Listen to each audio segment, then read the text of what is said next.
एक बार जो विदुर जी महाराज हैं, ये केले के वन में रहते हैं, कदली वन में निवास करते हैं। तो एक बार हस्तिनापुर में भगवान श्री द्वारिकाधीश आने के लिए तैयार हो जाता। पूरे हस्तिनापुर के वासी को पता चला कि कल भगवान आ रहे हैं। हस्तिनापुर नगर को सजाया गया, बड़ा सुंदर सजावट किया।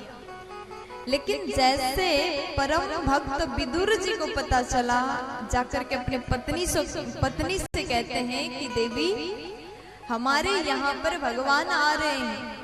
अब विदुरानी कहती कैसे दर्शन हो पाएगा, इतने भीड़ में हम भगवान से कैसे मिलेंगे। लेकिन विदुर जी ने कहा कि देवी भले हम भगवान को ना देख पाए, जिनके लिए हम वहां पर जा रहे हैं वो तो हमें अवश्य ही देखेंगे। भगवान हर जगह से हमें देखते हैं, चाहे आप भगवान को देखो ना देखो, लेकिन भगवान तो हर कण कण में निवास करते हैं। प्यार से बोलो, जोर से बोलो ना। तो आज इस प्रकार से विदुर जी और विदुरानी में संवाद हो रहा है। तो जैसे दूसरा दिन हुआ, सब कोई भगवान के स्वागत की तैयारियां कर रहे हैं। भगवान रथ में बैठ करके आ गए। विदुर जी विदुरानी दौड़ के गए।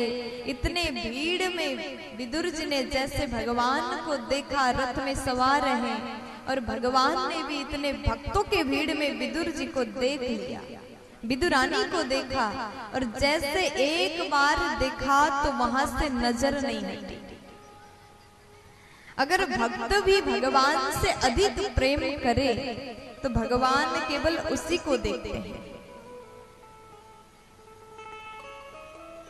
अगर आप चाहते भगवान हमें भी देखे तो बहुत प्रेम करिए।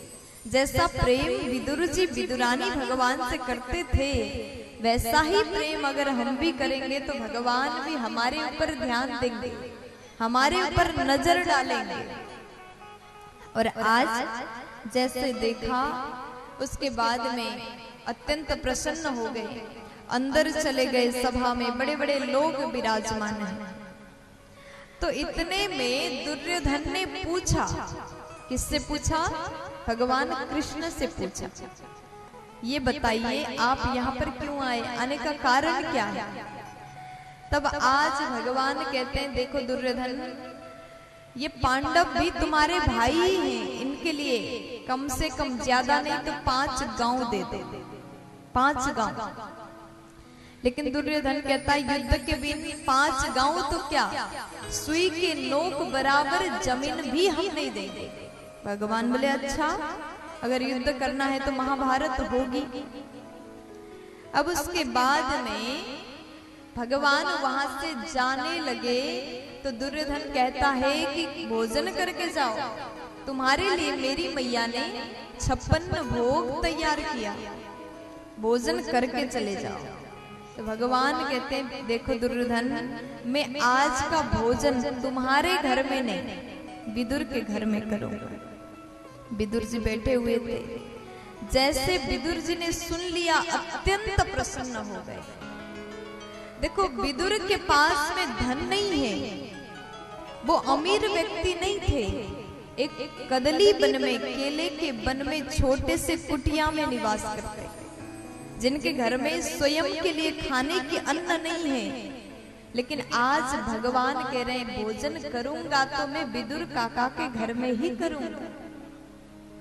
इस प्रेम को देख करके विदुर जी आज अत्यंत प्रसन्न हुए, दौड़ते हुए जा रहे हैं।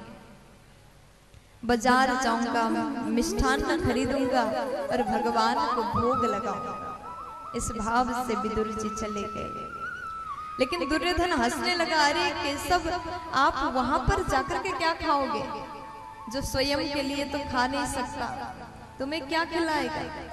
उसके घर में कुछ भी नहीं है, भोजन यही करो, 56 भोग तुम्हारे लिए खास करके बनवाया। भगवान बोले देखो दुर्योधन, मैं तुम्हारे घर में भोजन करूं, उसके लिए कोई कारण भी तो होना चाहिए।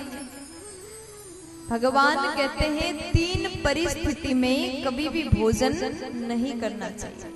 कौन से वो 3 परिस्थिति है जिस परिस्थिति में, जिस अवस्था में भोजन नहीं करना चाहिए कहीं भी? भगवान कहते हैं पहले नंबर में अगर मुझे भूख होता तो मैं तुम्हारे घर में भोजन करता।